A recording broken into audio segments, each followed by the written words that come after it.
Hello students, हमने start किया था चैप्टर 12 फ्रिक्शन। हमने ये चैप्टर स्टार्ट करने से पहले जो लास्ट चैप्टर पढ़ा था फोर्स एंड प्रेशर, तो वहाँ पर भी हमने पढ़ा था कि फोर्स टू टाइप्स के होते हैं, contact force and non contact force. और कॉन्टैक्ट फोर्स के भी हमने 2 टाइप्स पढ़े थे, मस्कुलर फोर्स और फ्रिक्शन। तो हम फ्रिक्शन से वहाँ पर थोड़ा सा फेमिलियर हो चुके थे, लेकिन इस चैप्टर में हम डीपली पढ़ रहे हैं फ्रिक्शन के बारे में कि फ्रिक्शन क्या होता है एग्जैक्टली। तो हमने कल फर्स्ट लेक्चर में फ्रिक्शन की डेफिनेशन देखी थी कि फ्रिक्शन क्या होता है। हमने कहा था कि फ्रिक्शन क्या होता है, एक ऐसा फोर्स होता है। देखो हमें ये तो पता है कि फोर्स है, और फोर्स भी कौन से टाइप का, कॉन्टैक्ट फोर्स है, क्लियर। तो फ्रिक्शन की डेफिनेशन हमने क्या दी थी, the force acting along the 2 surfaces, यानी कि 2 ऑब्जेक्ट्स लिए हमने, यानी कोई भी 2 सरफेस लिए। मान लो एक ये वाला सरफेस है, कुछ इस तरीके से कोई ऑब्जेक्ट है मान लो, ठीक है। और दूसरा क्या है, ये मान लो अर्थ का सरफेस है, ये रोड है ये, ठीक है। और इसके ऊपर कोई व्हील है, मतलब टायर हम बोल रहे हैं, पहिया, वो जो है इसके ऊपर घूम, मान लो साइकिल का है, बाईसाइकिल का है, या मोटरसाइकिल या कार या ट्रक, कोई भी व्हील है, ठीक है। तो वो क्या है, इसके ऊपर मूव कर रहा है। तो जो ये टायर का जो सरफेस है नीचे और जो ये रोड का सरफेस है, ये दोनों एक दूसरे के साथ कॉन्टैक्ट में है, ठीक है। तो फोर्स एक्टिंग अलोंग द इन सरफेसेस के अलोंग ही एक्ट करता है इन कॉन्टैक्ट, जो कॉन्टैक्ट में होते हैं, which opposes the motion of one body over the other. जो ये फोर्स है वो क्या करता है, एक बॉडी की दूसरे बॉडी के ऊपर जो मोशन हो रही है उस मोशन को अपोज करता है। तो उस फोर्स को हम क्या बोलते हैं, फोर्स ऑफ फ्रिक्शन बोलते हैं, या फिर सिंपली हम इसको फ्रिक्शन भी बोल देते हैं, क्लियर। तो क्या पढ़ा था, the force acting along the 2 surfaces, 2 surfaces के अलोंग एक्ट करता है, in contact which opposes the motion of body, body की मोशन को अपोज करता है, over the other is called force of friction, और फ्रिक्शन बोलते हैं उसको हम। फिर हमने कहा था कि जो ये फ्रिक्शनल फोर्स है ये अराइज किसकी वजह से, क्या रीजन है कि यहाँ पर फ्रिक्शनल फोर्स लगता है। तो फ्रिक्शनल फोर्स, फ्रिक्शन को हिंदी में क्या बोलते हैं, घर्षण। ये हमने लास्ट चैप्टर में भी पढ़ा था कि फ्रिक्शन को हिंदी में जो हम बोलते हैं घर्षण, ठीक है। तो जो ये घर्षण फोर्स है, फ्रिक्शन जो है, ये अराइज क्यों होता है, इसके मतलब क्या रीज़न है कि ये 2 सरफेसेस के बीच में अराइज होता है जब 2 सरफेसेस एक दूसरे के कांटेक्ट में आती हैं।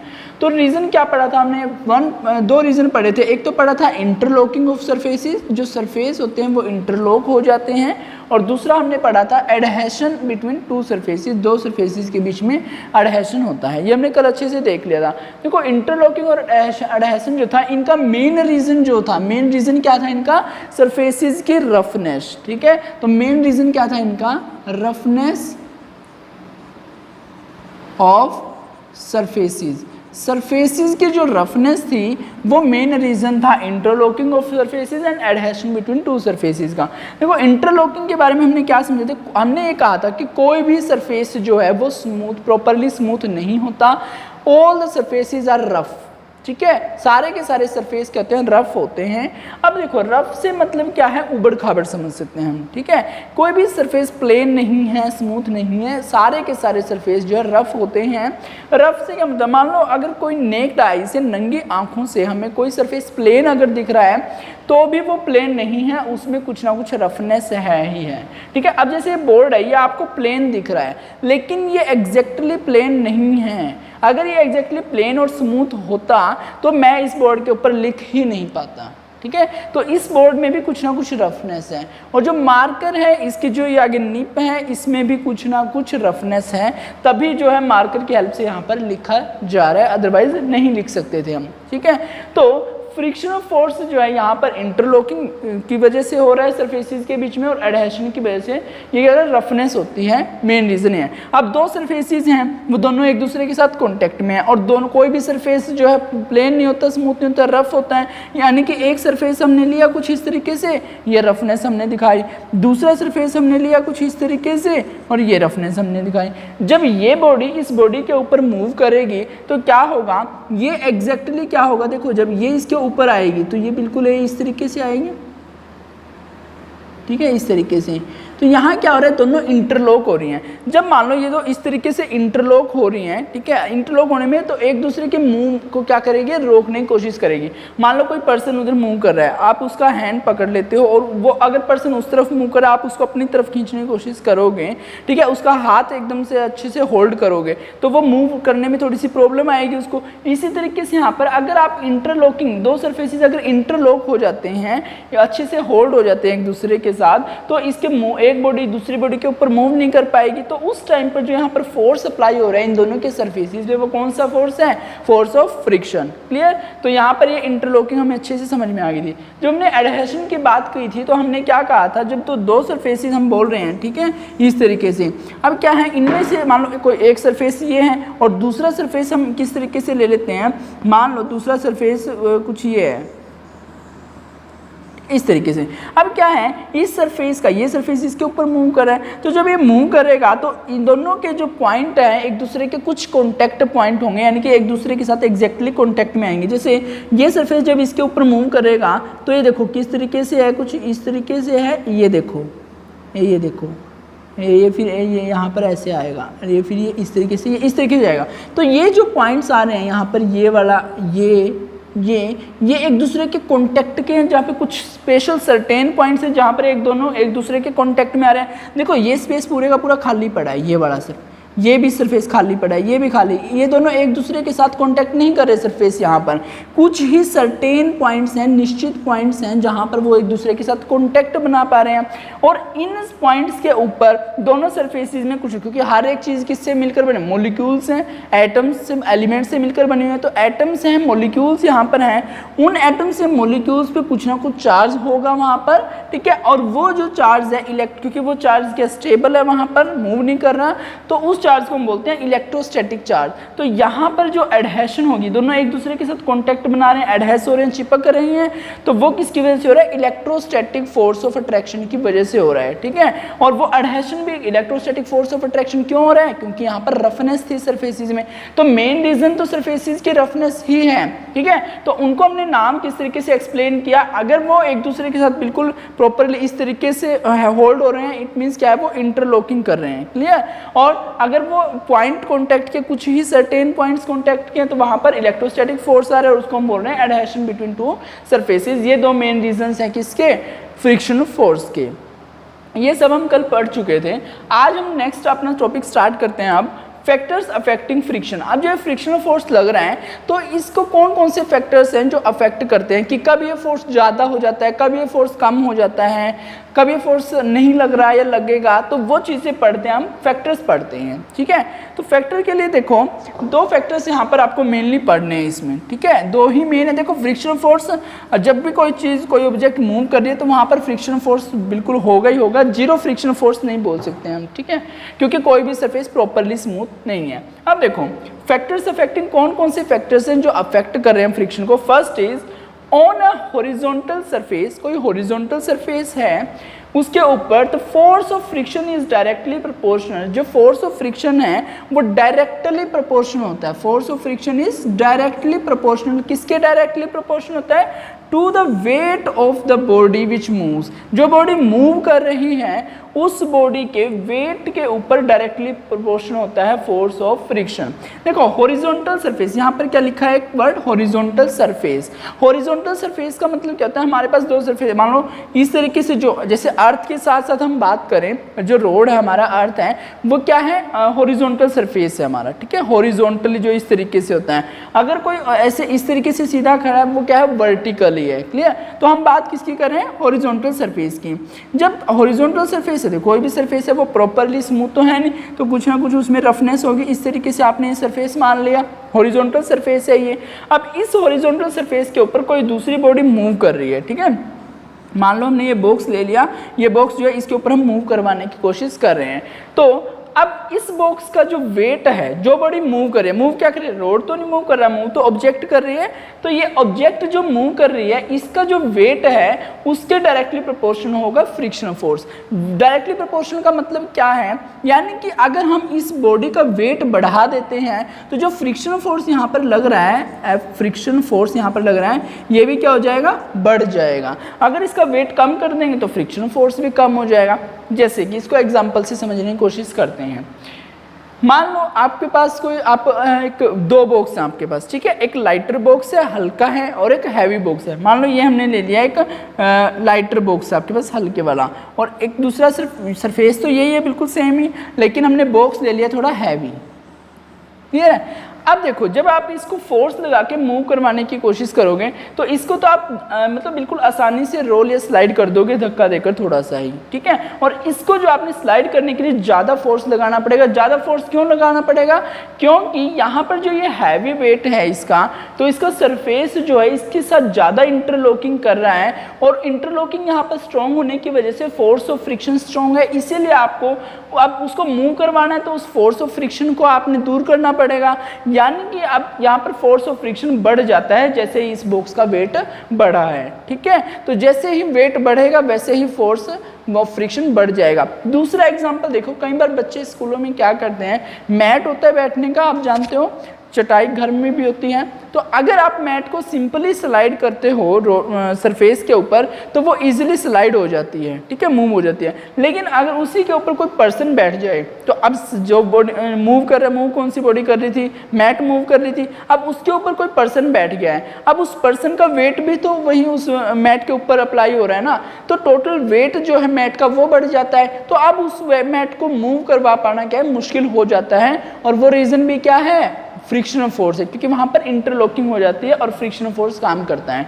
तो आपको एक बात समझ में आ गई होगी, अब जो फोर्स ऑफ फ्रिक्शन होता है वो डायरेक्टली प्रोपोर्शनल होता है वेट ऑफ द बॉडी के, जो बॉडी मूव कर रही है उस बॉडी के वेट के डायरेक्टली प्रोपोर्शनल होता है, ठीक है। अगर आपसे कोई कहे कि एक आपके पास 3 kg वेट वाली बॉडी है और एक आपके पास 10 kg वेट वाली बॉडी है, ठीक है, तो इनमें से फोर्स ऑफ फ्रिक्शन किसका कम होगा? क्या पूछ रहे हैं, कम फोर्स ऑफ फ्रिक्शन किस पे होगा? तो जिसका वेट कम है उसी का फोर्स ऑफ फ्रिक्शन कम होगा, तो यहाँ पर फोर्स ऑफ फ्रिक्शन कम होगा। अगर क्वेश्चन ये पूछता है कि फोर्स ऑफ फ्रिक्शन ज़्यादा कहाँ पर होगा, तो जिसका वेट ज़्यादा है वहाँ पर फोर्स ऑफ फ्रिक्शन ज़्यादा होगा। क्लियर? तो डायरेक्टली प्रोपोर्शनल का ये मतलब होता है। सेकेंड फैक्टर जो है वो पढ़ते हैं हम। सेकेंड फैक्टर क्या कह रहा है? सेकेंड फैक्टर में कह रहा है the force of friction depends on the nature of surface in contact with each other। यानी कि जो फोर्स ऑफ फ्रिक्शन है ये देखो किस पे डिपेंड कर रहा है, ये नेचर के ऊपर। किसका नेचर? सरफेस का, जो एक दूसरे के साथ कांटेक्ट में है, तो उनके नेचर के ऊपर भी डिपेंड करेगा। मान लो 2 सरफेस है, ठीक है, एक सरफेस ये वाला है और दूसरा सरफेस ये वाला है।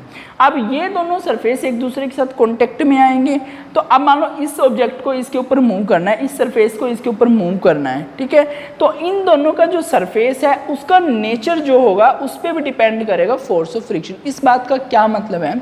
इसका ये कहना ये चाहता है कि मान लो अब ये दोनों सरफेसेस हैं, अब दोनों ही, हालांकि कोई भी प्रॉपरली स्मूथ नहीं है, दोनों के दोनों रफ सरफेसेस हैं, लेकिन ये हो सकता है कि एक सरफेस कम रफ हो, एक ज़्यादा रफ हो, ठीक है। तो कम रफ वाला सरफेस जो है वो इजीली मूव कर पाएगा, और जो ज़्यादा रफ वाला सरफेस है वो इजीली मूव नहीं कर पाएगा, ठीक है। तो इस बात का क्या मतलब है, यानी कि अगर कोई बॉडी आपके पास समवट स्मूथ है, थोड़ी बहुत स्मूथ है, तो वहाँ पर फोर्स ऑफ फ्रिक्शन कम होगा।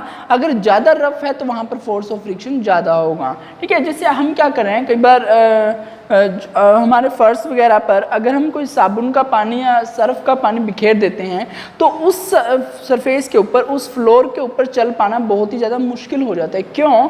क्योंकि जो वो फ्लोर है, अब उस फ्लोर के ऊपर हमने क्या किया, साबुन का पानी जो है वो बिखेर दिया। अब जो साबुन का पानी है, सर्फ का पानी है, वो क्या करता है, जो यहाँ पर रफनेस है इस सरफेस की उसको कम कर देता है, यानी कि उसको स्मूथ कर देता है, और उस फ्लोर के ऊपर चल पाना मुश्किल क्यों हो जाता है? क्योंकि जो हमारे फुट हैं वो फुट फ्लोर क्योंकि स्मूथ हो गया, उस स्मूथ फ्लोर के ऊपर मतलब एडहेशन नहीं कर पाते, और उसी की वजह से वहाँ पर रफ सरफेस नहीं होता, तो उसकी वजह से फोर्स ऑफ फ्रिक्शन कम हो जाता है और हम उस पर चल नहीं पाते आसानी से, ठीक है। तो वहाँ पर क्या हो रहा है, नेचर ऑफ सरफेस पे भी डिपेंड कर रहा है, जो सरफेसेस कॉन्टैक्ट में हैं उनके नेचर पर भी डिपेंड कर रहा है फोर्स ऑफ फ्रिक्शन। अगर सरफेसेस स्मूथ हैं, ज़्यादा स्मूथ हैं कहीं, या फिर कम रफ हैं, तो वहाँ पर फोर्स ऑफ फ्रिक्शन भी कम होगा। अगर ज़्यादा ज़्यादा रफ हैं सरफेस जो कॉन्टैक्ट में एक दूसरे के, तो वहाँ पर फोर्स ऑफ फ्रिक्शन भी ज़्यादा होगा। तो ये दो फैक्टर्स है जो अफेक्ट करते हैं फोर्स ऑफ फ्रिक्शन को। ये आपको समझ में आ गए होंगे अच्छे से। अब फ्रिक्शन जो है वो फ्रिक्शन 2-3 टाइप का हो सकता है। लाइक फ्रिक्शन जो है स्टैटिक फ्रिक्शन हो सकता है, रोलिंग फ्रिक्शन भी हो सकता है, स्लाइडिंग फ्रिक्शन भी हो सकता है। अब हम उन तीनों के बारे में पढ़ते हैं कि स्टैटिक फ्रिक्शन क्या होता है, रोलिंग फ्रिक्शन क्या होता है और स्लाइडिंग फ्रिक्शन क्या होता है। तो हम कह रहे थे कि फ्रिक्शन जो है वो 3 टाइप का हो सकता है। स्टैटिक फ्रिक्शन भी हो सकता है, रोलिंग फ्रिक्शन भी हो सकता है, स्लाइडिंग फ्रिक्शन भी हो सकता है। तो इसका मतलब क्या है, देखो हम क्या कह रहे हैं, फ्रिक्शन जो फोर्स ऑफ फ्रिक्शन है कैन बी, फ्रिक्शन जो है कैन बी स्टैटिक हो सकता है, रोलिंग भी हो सकता है, एंड स्लाइडिंग भी हो सकता है। ठीक है, अकॉर्डिंग टू, लेकिन किस बेस पर होगा ये, according to the state of motion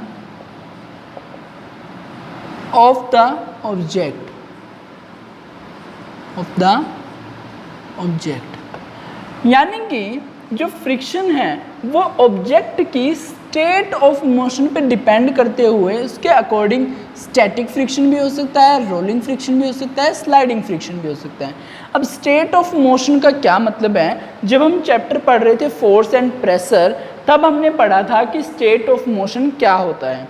तो स्टेट ऑफ मोशन में हमने ये बोला था कि किसी भी ऑब्जेक्ट की स्टेट ऑफ मोशन क्या होती है, उसकी मोशन क्या है कि वो रेस्ट में है या फिर उसकी स्पीड कितनी है, किस स्पीड से मूव कर रही है, उसकी डायरेक्शन क्या है, ये सब चीज़ें क्या डिस्क्राइब करती हैं, state of motion of the object. ठीक है, तो यानी कि हम क्या कह रहे हैं, स्टेट ऑफ मोशन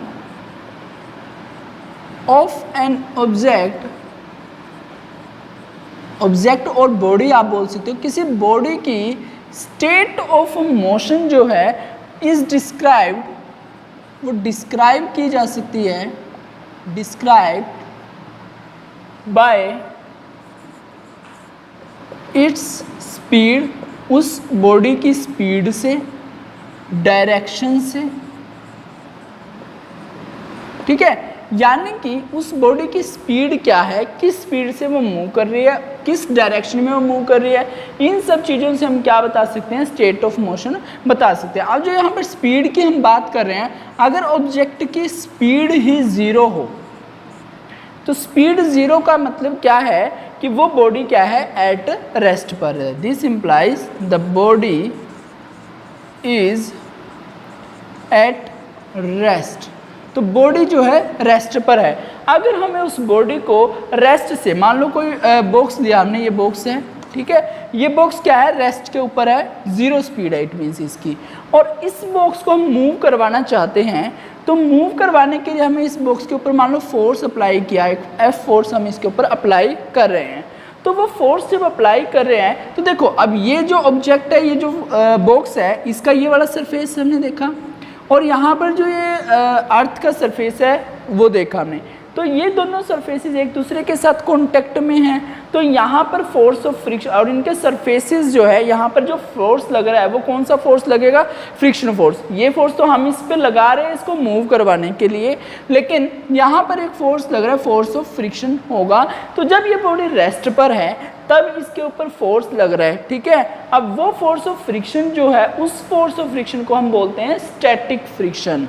अब स्टैटिक फ्रिक्शन क्यों बोल रहे हैं, क्योंकि ये बॉडी जो है और जो ये ऑब्जेक्ट है, ये बॉक्स जो है रेस्ट पर है, यानी कि 0 स्पीड है, ये मूव ही नहीं कर रहा पहले, लेकिन हमें इसको मूव करवाने के लिए कुछ फोर्स लगाना पड़ रहा है, और वो जो फोर्स है एक्चुअली किसके इक्वल है, वो फोर्स ऑफ फ्रिक्शन के इक्वल है। जितना यहाँ पर फोर्स ऑफ फ्रिक्शन है उतना फोर्स तो हमें लगाना पड़ेगा इसको मूव करवाने के लिए। जो यहाँ पर इस ऑब्जेक्ट को होल्ड करके रखे हुए है फोर्स, वो कौन सा फोर्स है, फ्रिक्शनल फोर्स है। और कौन सा फ्रिक्शन फोर्स आएगा, वो स्टैटिक फोर्स के अंडर आएगा यहाँ पर, ठीक है। तो यानी कि कहने का मतलब क्या है, ऑब्जेक्ट की state of motion, state of motion से मतलब स्पीड क्या है, वो जीरो स्पीड है या कुछ ना कुछ स्पीड से वो मूव कर रहा है। मान लो कोई ऑब्जेक्ट ऑलरेडी मूव कर रही है किसी ना किसी स्पीड से, मान लो ये मूव कर रहा है, ठीक है, और इसके ऊपर फर्दर हम फोर्स लगा रहे हैं। अब एक तो रेस्ट पर है ऑब्जेक्ट और एक ये ऑलरेडी मूव कर रही है, तो इस मूविंग ऑब्जेक्ट पर फोर्स लगा के इसको फर्दर मूव करवाना क्या है, ईजी है। अब इस देखो ये मूव कर रही है, ये तो रेस्ट पर थी, इस पर हम फोर्स लगा के मूव करवाना चाह रहे हैं, और एक ये ऑलरेडी मूव कर रही है, हम बस थोड़ा सा और फोर्स लगा के तेज इसको फास्ट मूव करवाना चाह रहे हैं। तो यहाँ पर जो फोर्स लगेगा वो कम फोर्स लगेगा और यहाँ पर जो फोर्स लगेगा वो ज़्यादा फोर्स लगेगा। यानी कि जो बॉडी ऑलरेडी रेस्ट पर है उस पर हमें ज़्यादा फोर्स लगाना पड़ेगा, यानी कि वहाँ पर फोर्स ऑफ फ्रिक्शन ज़्यादा है, और एक बॉडी जो ऑलरेडी मूव कर रही है उस पर हमें कम फोर्स लगाना पड़ता है, ठीक है। तो इसका मतलब वहाँ पर फोर्स ऑफ फ्रिक्शन कम होता है। तो इसी तरीके से कि हम क्या ये बोल सकते हैं कि कोई भी ऑब्जेक्ट जो है, बॉडी जो है, उसकी स्टेट ऑफ मोशन पे डिपेंड करते हुए